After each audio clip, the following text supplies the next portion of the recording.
Hi అండి, అందరికీ నమస్కారం.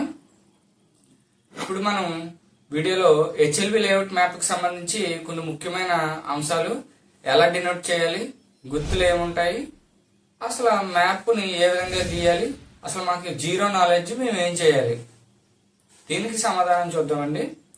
మొదటగా మనం బౌండరీ లైన్ని ఫిక్స్ చేసుకుని బౌండరీ లైన్ గీయడం జరగాలండి. మనకి ఏదైతే మ్యాప్ ఇచ్చారో ఆ మ్యాప్కి సంబంధించి బౌండరీని గుర్తించడం జరగాలండి. Dash dot dash dot dash లైన్తో మనం బౌండరీని గుర్తించాలి.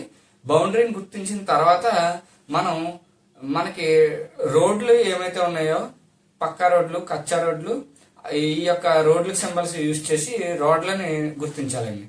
తర్వాత మనకి సహజ సిద్ధమైన ప్రాంతాలు ఉంటాయండి, చెరువులు, కాలువలు, రైల్వే ట్రాక్లు, ఇవన్నీ వీటిని గుర్తించాల్సి ఉంటుందండి. తర్వాత ఆ ఏరియాకి సంబంధించిన ప్రామినెంట్ ప్లేసెస్ ఉంటాయి, టెంపుల్స్ అని, చర్చ్లని, లేకపోతే మేజర్ లొకేషన్స్ అని, పార్కులని, ఈ విధంగా వాటిని, లేదా ఖాళీ స్థలాలు అని, ఇవి ఫిక్స్డ్ అనమాట అండి.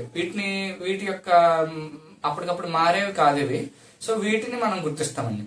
వీటిని గుర్తించిన తర్వాత మనకి ఫీల్డ్ లెవెల్లో ఏదైతే మనం క్షేత్ర స్థాయిలో సూపర్వైజర్ గారితో కలిసి ఫీల్డ్కి వెళ్ళి సందర్శిస్తామో అప్పుడు ఏవైతే ఏ వరుస క్రమంలో మనం చేయాలనుకుంటున్నామో వాటి యొక్క నెంబర్ సిస్టమ్ అనేది మనం నోట్ చేయాల్సి ఉంటుంది. సో అయితే మనం ఎప్పుడైనా సరే మ్యాప్ డ్రా చేసే ముందు ప్రధానంగా గుర్తుపెట్టుకోవాల్సింది నార్త్ డైరెక్షన్ అనేది నోట్ చేసుకోవాలి. సో నార్త్ డైరెక్షన్ అనేది అప్కే నోట్ చేసుకుని మనం ఎప్పుడైనా సరే నార్త్ వెస్ట్ లో ప్రారంభించాలండి. ఈ గణన అనేది నార్త్ వెస్ట్ లో ప్రారంభించి సౌత్ ఈస్ట్ లో ఎండ్ చేయాల్సి ఉంటుందండి. సో అయితే మనకి ఇక్కడ ప్రారంభించిన తర్వాత నార్త్ వెస్ట్ లో సర్పెంటైల్ మోడల్లో మనం పూర్తి చేయాల్సి ఉంటుంది. అంటే కుడివైపు నుంచి ఎడమవైపుకి, ఎడమవైపు నుంచి కుడివైపుకి ఒక పాము ఆకారంలో మనం పూర్తి చేయాల్సి ఉంటుంది. అయితే ఇది అన్ని వేళలా చేయదు, ఎందుకంటే రూరల్ లో కుదురుతుంది, అదే అర్బన్ లో కొన్ని వీధులు కుదురుతుంది, కొన్ని చోట్ల కుదరదు. కాబట్టి మనం అక్కడ వీధి యొక్క అక్షరాన్ని, అంటే వీధి క్రమాన్ని అనుసరించి మనం అనేది పూర్తి చేయడం జరుగుతుందండి. సో అందువల్ల మొదలు పెట్టడం అనేది నార్త్ వెస్ట్ లో మొదలు పెట్టుకుంటాము. సో మిగతాది ఆ వరుస క్రమాన్ని, వీధి యొక్క వరుస క్రమాన్ని అనుసరించి మనం పూర్తి చేయడం జరుగుతుందండి. ఇండ్లని ఎలా గుర్తిస్తాము?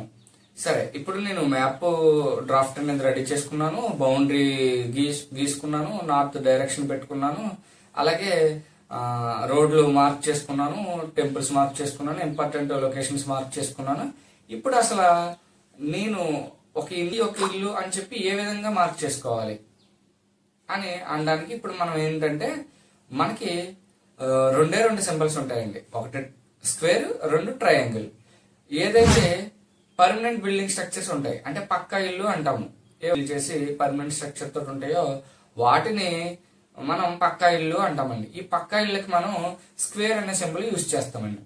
సో ఈ స్క్వేర్ అనే సింబల్, అలాగే కచ్చా ఇల్లు, ఏవైతే తాటాకిళ్ళు, ఏవైతే టెంపరీ స్ట్రక్చర్స్ లాగా, అంటే పర్మనెంట్ ఇంటిల్లు కానీ, చేతితో కాల్చిన ఇటుకలతో కానీ, లేదా రూఫ్ అనేవి గడ్డి, వెదురు, తాటాకు, వీటితో చేసినవి ఏవైతే ఉన్నాయో వాటికి ట్రయాంగిల్ అనేది ఇచ్చుకుంటామండి.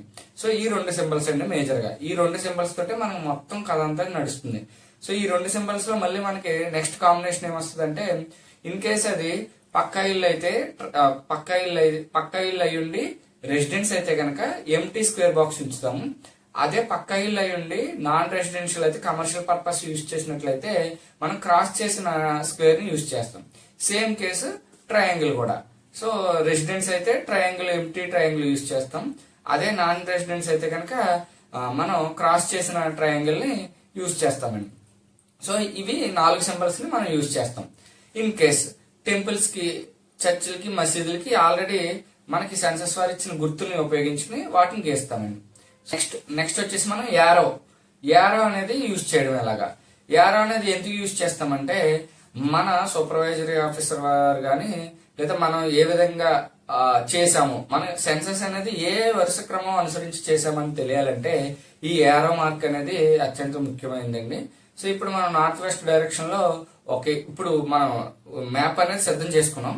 సో ఎక్కడి నుంచి మొదలు పెట్టాలని చెప్పాము, నార్త్ వెస్ట్ లో మొదలు పెట్టాలని చెప్పాము. ఈ నార్త్ వెస్ట్ నుంచి మొదలు పెట్టిన తర్వాత అక్కడి నుంచి తదుపరి ఇంటికి వెళ్లే మార్గం నెక్స్ట్ అదే వరుస క్రమంలో ఉన్నప్పుడు ఆ వరుస క్రమం వెళ్తాము. సో ఇన్ కేస్ ఆ వరుస క్రమంలో ఏదైనా లోపలికి సందు లోపలికి వెళ్ళి ఒక ఇంటిని సెన్సస్ లో నమోదు చేయాలన్నా లేకపోతే పక్క వీధికి వెళ్ళాలన్నా ఈ ఏరో మార్క్ అనేది ఉపయోగపడుతుంది. అందువల్ల ఈ ఏరో మార్క్ ఉపయోగించి మనం ఏ విధంగా ఫిజికల్ గా ఫీల్డ్ లెవెల్లో సెన్సస్ చేసేమన్న దానికి ఒక ఆకారం ఒక రూపం అనేది ఈ ఏరో మార్క్ సూచించడం ద్వారా తెలుస్తుందండి. సో అందువల్ల ఈ ఏరో మార్క్ వేసిన క్రమంలో మనం సెన్సస్ చేసామని మన సూపర్వైజర్ ఆఫీసర్ కానీ మన పై చార్జ్ ఆఫీసర్ వారికి కానీ సో ఆ మ్యాప్ ని చూసిన ఎవరికైనా సరే అర్థమవుతుందండి. సో అందువల్ల ఏరో మార్క్ అనేది కూడా మనం డినోట్ చేసుకోవాల్సి ఉంటుంది. ఈ విధంగా మనం హ్యాండ్మేడ్ డ్రాయింగ్ అనేది కంప్లీట్ చేసుకుంటామండి. ఇది హెచ్ఎల్పి లేఅవుట్ మ్యాప్ అనేది పూర్తి చేసుకునే విధానం. అయితే ఇందులో కొన్ని బేసిక్ డౌట్స్ వస్తాయండి. ఏంటంటే ప్రధానంగా ఓకే నాకు ఇవి గీయాలని తెలుసు, ఇలాగ చేయాలని తెలుసు, మాకు ట్రైనింగ్ లో కూడా నేర్పించారు, ఇవన్నీ తెలుసు. కానీ ఫీల్డ్ లెవెల్లో ఉండే పరిస్థితి వేరు, దాన్ని మనం ఎలా అధిగమించాలి ఏంటి అనేది ఉంటుంది. ఇన్ కేసు ఇప్పుడు ఒక ఫస్ట్ కేసు చూద్దాం. ఈ ఫస్ట్ కేసు ఏంటంటే ఒక బిల్డింగ్ ఉందండి, ఒకటేమో గ్రౌండ్ ఫ్లోర్ ఉంది. గ్రౌండ్ ఫ్లోర్ ఉండి మనకి నార్మల్ గా పక్క ఇండ్లు నార్మల్ గా 90% కేసు ఇదే ఉంటుంది. సో మనం ఏం చేస్తాం, స్క్వేర్ అనేది గీసి ఆ స్క్వేర్ లోపల దానికి సంబంధించిన లోకల్ అథారిటీ ఇచ్చిన డోర్ నెంబర్ అనేది నోట్ చేసేస్తాం. సపోజ్ 1-2-3 అనే డోర్ నెంబర్ ఉంది. సో స్క్వేర్ అనేది గీసుకుని 1-2-3 అనే లోపల రాసేస్తాం. అందులోపల 2 సెన్సస్ హౌసెస్ ఉంటే కనుక కింద ఆ బాక్స్ కింద 2 అని చెప్పి రాస్తాం. సో ఇది 90% హౌసెస్ కి ఇలా ఉంటుంది. మనం ఇలా చేసేసుకుంటాం. నెక్స్ట్ కేసు అది ఒక G+1 house. So G+1 house అయితే కనుక మనం ఏ విధంగా డినోట్ చేస్తాం.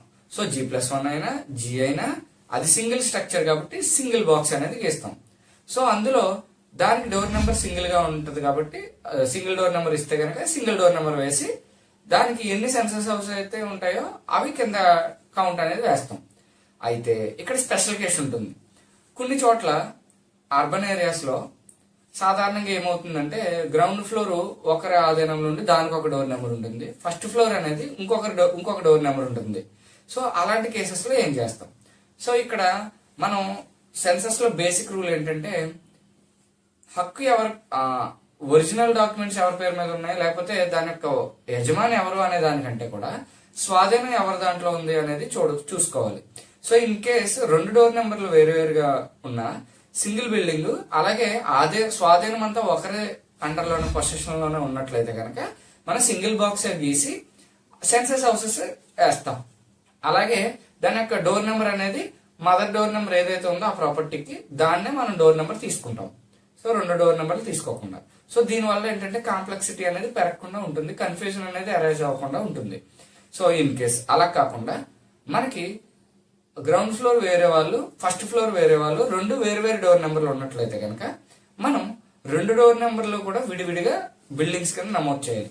అయితే మ్యాప్ లో ఎలా డినోట్ చేయాలి, 2 స్క్వేర్ బాక్సులు కొంచెం చిన్నపాటి గ్యాప్ తీసుకుని 2 స్క్వేర్ బాక్సులు అనేది డినోట్ చేసుకుంటాము. ఈ విధంగా చిత్రంలో చూపించిన విధంగా సో చూపించి ఆ లోపల డోర్ నెంబర్ వాటికున్న డోర్ నెంబర్ అనేది డినోట్ చేస్తాం. ఇది స్పెషల్ కేసుకి సంబంధించి. నెక్స్ట్ ఇన్ కేస్ ఒక బిల్డింగ్ ఉంది, ఆ బిల్డింగ్ గ్రౌండ్ ఫ్లోర్ లో వచ్చేసి రెసిడెంట్స్ ఉంటున్నారు, ఫస్ట్ ఫ్లోర్ లో మతపరమైన సంబంధించినవి నిర్వహిస్తున్నారు. అది టెంపుల్ అన్నా కావచ్చు, మసీద్ అన్నా కావచ్చు, చర్చ్ అయినా కావచ్చు. సో ఈ విధంగా ఉంది. దీన్ని ఏ విధంగా డినోట్ చేస్తాం. సో అది ప్లేస్ ఆఫ్ వర్షిప్ లోకి వస్తుంది కాబట్టి ఆ బిల్డింగ్ అది పార్షియల్ గానే కంప్లీట్ గానే. కంప్లీట్ అయితే మీకు డౌట్ ఉండదు. సో పార్షియల్ గా ఉన్నప్పుడు మాత్రమే మీకు ఈ డౌట్ అనేది అరైజ్ అవుతుంది. అప్పుడు ఏం చేయాలి. సో ఇది ప్లేస్ ఆఫ్ వర్షిప్ కి సంబంధించిన బిల్డింగ్ కాబట్టి మనం ఏవైతే ప్రభుత్వం వారు ఇచ్చిన గుర్తులు ఉన్నారో ఆ గుర్తులతో డినోట్ చేసేస్తాము. దానికి ఇచ్చిన డోర్ నెంబర్ అనేది లోపల ఎంటర్ చేసి కింద బ్రాకెట్ లో సపోజ్ అక్కడ గ్రౌండ్ ఫ్లోర్ అనేది రెసిడెన్స్ లేదా కమర్షియల్ ఉంటుంది, అదొక సెన్సస్ హౌస్ హోల్డ్. అలాగే పైన ఫస్ట్ ఫ్లోర్ లో గానీ లేదా ఆ పై ఫ్లోర్ లో గానీ ప్లేస్ ఆఫ్ వర్షిప్ కాబట్టి అదొక సెన్సస్ హౌస్ హోల్డ్ కింద డినోట్ చేస్తాం. కాబట్టి బ్రాకెట్ లో కింద 2 అయితే 2, 3 అయితే 3 వేస్తాం. సో ఇందులో ఎటువంటి కన్ఫ్యూజన్ లేదు. సో నెక్స్ట్ వచ్చేసి మనకి టెంపుల్స్, స్కూల్స్, చర్చిలు, మసీదులు లేకపోతే వీటికి మనం అసలు సెన్సస్ అనేది చెయ్యాలా చెయ్యకూడదా, చేస్తే ఏ విధంగా చేయాలి, ఇది ఒక డౌట్ అరైజ్ అవుతుంది. సో వీటన్నిటికీ కూడా ఖచ్చితంగా చేయాలండి. ఏదైతే బిల్డింగ్, ఏవైతే 4 గోడలు ఉండి రూఫ్ అనేది ఉంటుందో ఈ కేసులో ఉన్న ప్రతి స్ట్రక్చర్ ని మనం సెన్సస్ లో పరిగణించాలి, సెన్సస్ ఖచ్చితంగా నమోదు చేయాలి. సో ఇది బేసిక్ రూల్, ఇది మర్చిపోవద్దు ఎవరు కూడా. సో ఇందులో భాగంగా ఇది చెయ్యాలి కాబట్టి ఇక్కడ చెయ్యాలి. ఓకే, ఇప్పుడు డోర్ నెంబర్ ఏమిస్తాం? ఇక్కడ 2 కేసులు ఉంటాయి. వీటన్నిటికీ డోర్ నెంబర్ ఉన్న కేసు, డోర్ నెంబర్ లేని కేసు ఉంటుంది. సో కొన్ని గుళ్ళకి డోర్ నెంబర్స్ ఉంటాయి, కొన్ని గుళ్ళకి డోర్ నెంబర్స్ ఉండవు. కొన్ని స్కూళ్ళకి డోర్ నెంబర్స్ ఉంటాయి, కొన్ని స్కూళ్ళకి విలేజ్ లో కానీ లేదా కొన్ని చోట్ల రిమోట్ లొకేషన్స్ లో కానీ డోర్ నెంబర్స్ ఉండవు. ఏం చేయాలి? సో డోర్ నెంబర్ ఉన్న కేసులో నేను ముందు చెప్పినట్లు ఆ సింబల్స్ యూజ్ చేసుకుని, ప్రధానంగా ఏ సింబల్స్ ఇచ్చారో ఆ సింబల్స్ యూజ్ చేస్తాం. సింబల్స్ ఆ పర్టికులర్ దానికి సింబల్స్ ఎలా ఇవ్వలేదు గవర్నమెంట్ అన్నప్పుడు స్క్వేర్ లేదా ట్రయాంగిల్ యూజ్ చేసి చేస్తాం. అయితే డోర్ నెంబర్ ఉన్నప్పుడు డోర్ నెంబర్ వేస్తాం. డోర్ నెంబర్ లేనప్పుడు మనం స్పెషల్ గా సెన్సస్ నెంబర్ అంటే సిఎన్ అని ప్రిఫిక్స్ తోటి మనం ఒక డోర్ నెంబర్ అలాట్ చేస్తాం. అయితే వాటికి ముందు ప్రిఫిక్స్ లో సిఎన్ అని చెప్పి డినోట్ చేయాలి. సో ఇది మాత్రం మర్చిపోకండి. అపార్ట్మెంట్ విషయంలో ఏ విధంగా గీయాలి? మేము ముందు చెప్పిన వీడియోలో అపార్ట్మెంట్ అనేది మనం ఏం చెప్పామంటే, అపార్ట్మెంట్ పెద్ద స్క్వేర్ గీసి అందులో ఎన్ని డోర్ నెంబర్లు విడివిడిగా ఉంటాయి కాబట్టి చిన్న చిన్నవి గీయండి అని చెప్పాం.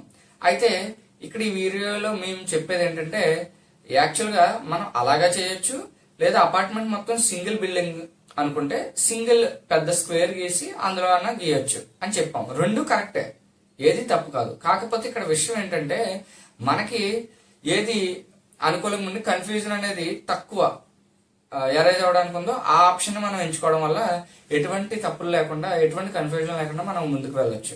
సో అపార్ట్మెంట్ విషయంలోకి వచ్చేసరికి మనం ఏం చేస్తామంటే, నా యొక్క సజెషన్ లేదా మెజారిటీ కన్ఫ్యూజన్ లేకుండా ఉండాలంటే కనుక ఏం చేయాలంటే, అపార్ట్మెంట్ కి సింగిల్ స్క్వేర్ బాక్స్ అనేది గీసి దానికి సంబంధించిన మేజర్ డోర్ నెంబర్ ఏదైతే ఉందో, అంటే మదర్ అసెస్మెంట్ అనేది ఒకటి ఉంటుంది. సో ఆ మదర్ డోర్ నెంబర్ ఏముందో ఆ డోర్ నెంబర్ ఎంటర్ చేసి లోపల 20 అపార్ట్మెంట్స్ ఉంటాయి, 20 హౌసెస్ ఉంటాయి, 20 హౌసెస్ 30 ఉంటాయి, 30 అది బ్రాకెట్ లో కౌంట్ చేస్తాం. ఎందుకు ఈ సలహా తీసుకోమని చెప్తున్నానంటే, ఇన్ కేస్ మన అపార్ట్మెంట్ లో నేను ముందు వీడియోలో చెప్పినట్టుగా మనం పెద్ద స్క్వేర్ బాక్స్ గీసి చిన్న చిన్న స్క్వేర్ బాక్సెస్ గీసినట్లయితే కనుక మనం సర్వే పూర్తి చేసిన తర్వాత బయట అపార్ట్మెంట్ మేజర్ ఫ్రంట్ వాల్ మీద మనం నోట్ చేయాల్సి ఉంటుంది.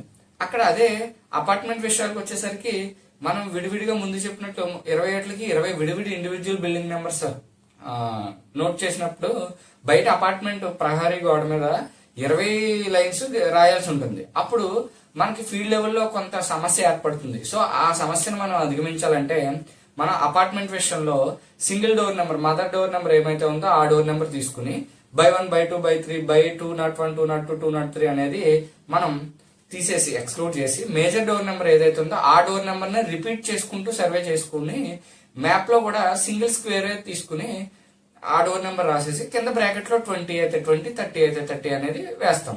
ఎందుకంటే ఇక్కడ ఇంకొక సమస్య ఏమవుతుందంటే, ప్రతి ఫ్లాట్ కి ఒక అసెస్మెంట్ ఉంటుంది, కానీ అక్కడ ఉండే వాచ్మెన్ కానీ లేకపోతే ఎవరైనా పని వాళ్ళకి కానీ సెపరేట్ క్వార్టర్స్ ఉంటే దానికి అసెస్మెంట్ ఏమి ఉండదు. ఏదో ఒక అసెస్మెంట్ లోనే చూపించడం జరుగుతుంది. దానికంటూ సెపరేట్ డోర్ నెంబర్ అలాట్ చేయరు. అలాంటప్పుడు దానికి మనం ఎలా చేస్తాం? చేయలేము కదండి. సో కాబట్టి ఈ కేసు, ఇలాంటి కేసెస్ అరైజ్ అవుతాయి. కాబట్టి మనం అపార్ట్మెంట్ సింగిల్ బిల్డింగ్ ఉన్నప్పుడు ఆ సింగిల్ స్క్వేర్ కింద చూపించి ఆ సింగిల్ స్క్వేర్ కి మదర్ అసెస్మెంట్ వేసి అప్పుడు ఫ్లాట్లు 20 ఉండి ప్లస్ ఒక వాచ్మెన్ ఉన్నట్లయితే కనుక 21 అనేది బ్రాకెట్ లో వేసేసుకుంటాం. సో ఈ అపార్ట్మెంట్ విషయంలో కన్ఫ్యూజన్ అనేది ఏం లేకుండా క్లియర్ గా మనం ముందుకు వెళ్ళడానికి ఉంటుంది. ఈ మ్యాపింగ్ సంబంధించి క్లియర్ గా చెప్పడం జరిగింది. ఇప్పుడు సెన్సస్ అనేది మేము చేసేస్తాము, మా క్వశ్చన్స్ ఏంటనేది తెలిసింది, ప్రాబ్లం ఏమి లేదు. అయితే ఇక్కడ సెన్సస్ పూర్తి చేసిన తర్వాత బయట ఇంటి మీద ఏం రాయాలి, అలాగే మ్యాప్ లో ఏం రాయాలి, మ్యాప్ లో స్క్వేర్ బాక్స్ గీసాం ఏం రాయాలి. ఇందాక మ్యాప్ లో ఏం రాయాలో చెప్పాం. లోకల్ బాడీ ఇచ్చిన డోర్ నెంబర్ రాస్తాము, అది 17-2-1 లేదా 1-2-3 అలాగా స్క్వేర్ బాక్స్ లో. ఇన్ కేస్ లోకల్ బాడీ ఇవ్వకపోతే ఏ డోర్ నెంబర్, మనమే ఒక డోర్ నెంబర్ క్రియేట్ చేసి ఆ సిరీస్ ను అనుసరించి ఒకటి క్రియేట్ చేసి ముందు ప్రిఫిక్స్ సిఎన్ అని యాడ్ చేసుకుంటాం. సో ఇదే మనం బయట గోడ మీద కాంపౌండ్ వాల్ మీద రాస్తాము. రాసి బ్రాకెట్ లో లోపల ఎన్ని సెన్సస్ హౌస్ ఉన్నాయో వాటిని 2 అయితే 2, 3 అయితే 3, 1 అయితే 1 రాస్తాం. సో ఇది అసలు కన్ఫ్యూజన్ లో ఎటువంటి కన్ఫ్యూజన్ లేదు. తర్వాత అయితే బ్రాకెట్ లో 2 రాస్తాం. మనం ఏదైతే థర్డ్ క్వశ్చన్ అనేది సెన్సస్ హౌస్ నెంబర్ అని 4 డిజిట్ నెంబర్ అనేది జనరేట్ అవుతుంది. మనం సర్వే సెన్సస్ పూర్తి చేసిన ప్రతి హౌస్ హోల్డ్ కి ఒక సెన్సస్ హౌస్ నెంబర్ జనరేట్ అవుతుంది. అది క్వశ్చన్ నెంబర్ 3లో 4 డిజిట్ ఉంటుంది. అది ఎక్కడ రాస్తామంటే లోపల ఆ సెన్సస్ హౌస్ హోల్డ్ యొక్క ప్రధాన ఎంట్రన్స్ ఏదైతే ఉందో తలుపు కానీ లేదా ఆ తలుపు పక్కన ఉన్న గోడ మీద కానీ అక్కడ 001 లేదా 005, 0022 ఏదైతే ఉందో అది లోపల తలుపు మీద వేయడం జరుగుతుంది. ప్రధాన కాంపౌండ్ మెయిన్ గేట్ దగ్గర ఏం రాస్తామంటే ఆ బిల్డింగ్ సంబంధించిన సెన్సస్ పూర్తయింది అని చెప్పడం కోసం బిల్డింగ్ నెంబర్ రాసి బ్రాకెట్ లో లోపల ఎన్ని సెన్సస్ హౌస్ హోల్డ్స్ రాస్తామో అది నమోదు చేస్తాం చిత్రంలో చూపించినట్టుగా. సో ఇది కన్ఫ్యూజ్ ఏమీ లేదు. అయితే ఇంకొక స్పెషల్ కేసు ఉంటుంది ఇక్కడ. స్పెషల్ కేసు ఏంటంటే చాలా అర్బన్ ఏరియాస్ లో ఎటువంటి కాంపౌండ్ వాల్ కానీ ఎటువంటి మెయిన్ గేట్ కానీ ఏమీ ఉండదు. డైరెక్ట్ గా వీధి మీదకి ఇల్లు ఉంటాయి. ఆ ఇంటి తలుపు అదే, ప్రధాన ద్వారం అదే, కాంపౌండ్ వాల్ అదే, అన్ని అదే అవుతుంది. అలాంటి కేసుల్లో ఏం చేస్తాం? అలాంటి కేసెస్ లో మనం దీనికి పూర్తయిందని చెప్పడానికి ప్రధానంగా మెయిన్ బిల్డింగ్ నెంబర్ రాసి బ్రాకెట్ లో హౌస్ హోల్డ్స్ కౌంట్ వేస్తాము. సంబంధించిన సెన్సస్ హౌస్ హోల్డ్ సంబంధించిన 4 డిజిట్ నెంబర్ కింద చిన్నగా రాసుకుంటాం. సో ఇందాక చెప్పాం కదండి, బిల్డింగ్ నెంబర్స్ అన్నిటికీ వరుసగా ఉన్నాయి. మధ్యలో ఒక కొత్త బిల్డింగ్ వచ్చింది, దానికి ఎటువంటి బిల్డింగ్ నెంబర్ లేదు. సో మనమే ఒక కొత్త నెంబర్ ఇస్తాం, దానికి ప్రిఫిక్స్ సి అని అనేస్తాం. సో ఆ వరుస క్రమాన్ని అనుసరించి బై 1 ఇవ్వాలా, బై 2 ఇవ్వాలా, లేదా అక్కడ లేని నెంబర్ బై ఏ ఇవ్వాలా, 2A ఇవ్వాలా అనేది మన నిర్ణయం. దానికంటూ ఏమీ రూల్ అంటూ ఏమీ లేదు, ఇస్తాం. కానీ మనం ఇస్తాం కాబట్టి దానికి ముందు సి అని ప్రిఫిక్స్ యూజ్ చేసి ఇచ్చుకోవడం జరుగుతుందండి.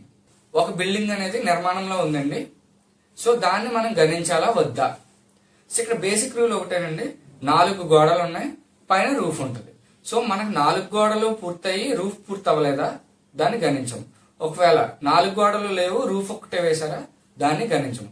మనకు బేసిక్ రూల్ 4 గోడలు పూర్తయి పైన రూఫ్ పూర్తవుతే దాన్ని గణిస్తాం. అది ఒకవేళ పూర్తి స్థాయిలో ఎవరు దిగలేదు, ఇంకా గృహప్రవేశం జరగలేదు, ఎవరో లేకపోయినా నిర్మాణం పూర్తయింది కాబట్టి దాన్ని మనం గణిస్తాము. దానికి సెన్సస్ నెంబర్ అనేది అలాట్ చేయడం జరుగుతుంది. సో దాన్ని కంపల్సరీగా గణించడం జరుగుతుంది, దాన్ని నమోదు చేస్తాం. కాకపోతే వేకెంట్ అని పెట్టుకుంటాం అంతే. ఇప్పుడు వచ్చిన బేసిక్ డౌట్స్ ఏవైతే ఉన్నాయో వాటితోటి ఈ వీడియో చేయడం జరిగిందండి. మీకు ఇంకా మరిన్ని డౌట్స్ వస్తాయి, అలాగే యాప్ కి సంబంధించి మరిన్ని డౌట్స్ ఉన్నాయి, ఇంకా చాలా ఉన్నవి. సో నెక్స్ట్ వీడియోలో మనం మిగతా విషయాలు కూడా చర్చిద్దాం. లాక్డ్ హౌస్ అంటే ఏంటి, వేకెంట్ హౌస్ అంటే ఏంటి, అసలు రిపీట్ అనేది ఎప్పుడు వాడాలి, న్యూ అనేది ఎప్పుడు వాడాలి. సో హెచ్ఎల్ఓకి సంబంధించిన క్వశ్చన్స్ ఏవైతే 1 to 33 క్వశ్చన్స్ ఉన్నాయో ఈ క్వశ్చన్ సంబంధించి సెపరేట్ వీడియో చేయడం జరుగుతుంది. సో ఈ వీడియో ఇప్పుడు ప్రస్తుతం రిలీజ్ చేయడానికి కారణం ఏంటంటే బేసిక్ లేఅవుట్ మ్యాప్ క్రియేట్ చేసుకుంటాక, అలాగే బేసిక్ ఒక ఐడియా రావడం కోసం ముందు ఈ డౌట్స్ ఫీల్డ్కి వెళ్లే ముందు వీటి యొక్క క్లారిటీతో ముందుకు వెళ్తే మీరు మ్యాప్ అనేది క్లియర్ గా గీయడం జరుగుతుంది. కాబట్టి దీనికోసం ఈ వీడియో చేయడం జరిగిందండి. ఇది మరింత మీ ఫ్రెండ్స్ కి షేర్ చేసి ప్రతి ఒక్కరికి షేర్ చేసి వీడియోని పూర్తిగా చూడమని చెప్పండి. సో ఏమైనా డౌట్స్ ఉన్నట్లయితే కింద కమెంట్ సెక్షన్ లో తెలియజేస్తే మేము నెక్స్ట్ వీడియోలో వాటిని కవర్ చేయడం జరుగుతుందండి. థ్యాంక్ యూ అండి అందరికి. Thank you so much.